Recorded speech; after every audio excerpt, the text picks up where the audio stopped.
자, 오늘은 단 한 사람의 이름이 암호화폐 시장 전체를 어떻게 뒤흔들었는지, 그리고 그 이면에 숨겨진 진짜 이야기는 과연 무엇인지 한번 깊숙이 들여다보겠습니다.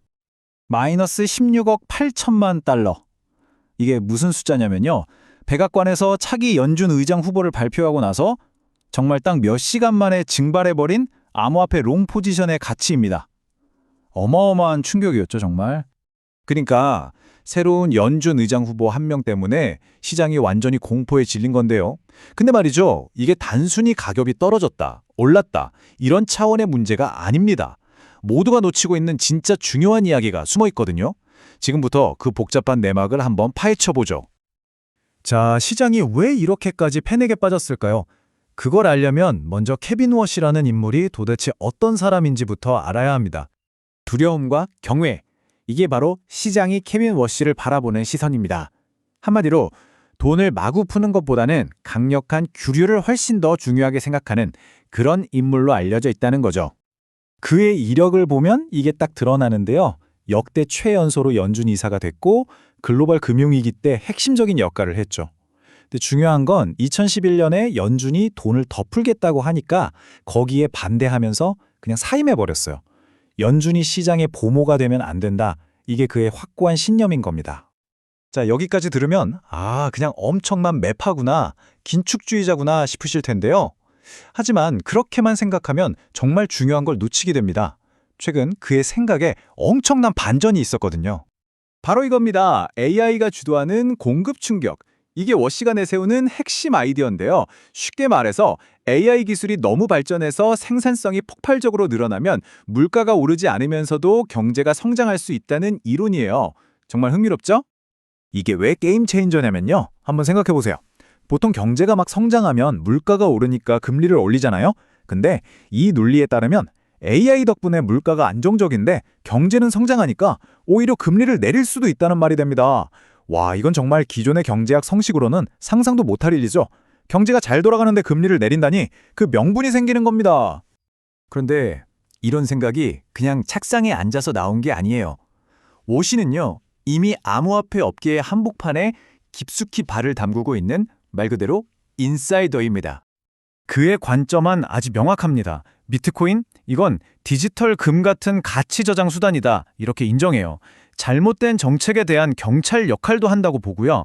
하지만 규제받지 않는 스테이블 코인은 이건 완전히 다른 문제라고 봅니다.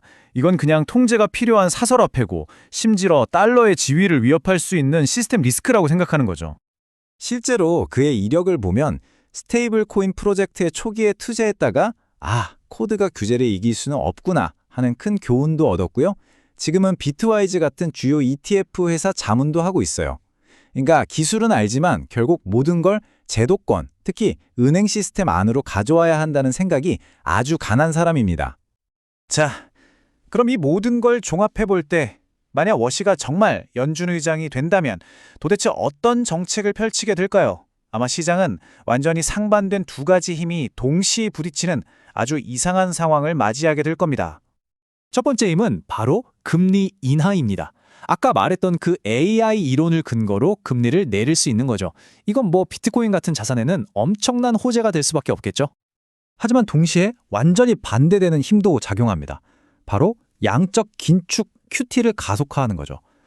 워시는 연준이 너무 많은 돈을 풀었다고 생각하기 때문에 시중에 풀린 유동성을 다시 걷어들이려고 할 겁니다. 이건 시장에 돈이 줄어든다는 뜻이죠. 자, 바로 이 지점이 핵심입니다. 금리 인하라는 당근과 유동성을 줄이는 채찍이 동시에 존재하는 거예요. 이런 환경에서는 어떻게 될까요?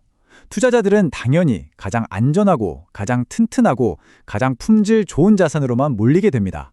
이걸 바로 안전자산 선호 현상이라고 하죠. 그리고 이 안전자산 선호라는 건 단순히 어떤 코인이 오를까 하는 문제에서 그치지 않습니다. 이건 훨씬 더 큰 그림, 그러니까 앞으로 암호화폐 시장의 판도를 누가 쥐게 될 것인가에 대한 이야기로 이어집니다. 워시의 시대가 오면 규제가 크게 재편될 겁니다. 은행들이 암호화폐 기업과 일하지 못하게 막았던 장벽들이 사라지고 대형은행들이 직접 비트코인 수탁 서비스를 할 수 있게 될 거예요. 반면에 테더처럼 규제 밖에 있던 스테이블 코인들은 아마 강력한 단속의 대상이 되겠죠.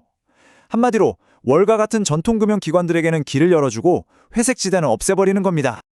자, 그럼 한번 생각해보죠. 시장은 품질 좋은 것만 찾고 전통금융기관들은 암호화폐 시장에 들어올 수 있는 길이 활짝 열렸습니다. 그럼 이 시대의 최종 승자는 누가 될까요? 답은 너무나 명확합니다. 바로 은행입니다. JP모건, BYB 멜론 같은 월가의 거물들이죠. 지금까지 암호화폐 업계에서 태어난 기업들이 시장을 주도했다면 이제 그 시대는 끝나고 규제를 등에 업은 거대 금융기관들이 시장의 주인공이 되는 시대가 열리는 겁니다. 그럼 앞으로 펼쳐질 시나리오를 한번 볼까요? 여러 가능성이 있겠지만 가장 확률이 높은 건 바로 AI 골디락스 시나리오입니다. 확률이 50%나 되죠. 초기에는 좀 흔들릴 수 있어도 결국에는 기관들이 자금을 쏟아부으면서 비트코인이 신고가를 경신하는 아주 강력한 강세장이 올 거라는 전망이 가장 우세합니다. 자, 정리를 해보죠. 공짜 점심은 끝났다. 케빈 워시의 등장은 바로 이 말을 의미합니다. 마구잡이로 돈을 풀어대던 유동성 파티는 이제 끝났고 이제는 진짜 품질이 중요한 시대가 온다는 신호탄인 거죠. 거칠고 정신없던 암호화폐의 시대가 저물고 훨씬 더 성숙하고 제도화된 디지털 자산의 새로운 시대, 그 막이 지금 막 오르고 있습니다.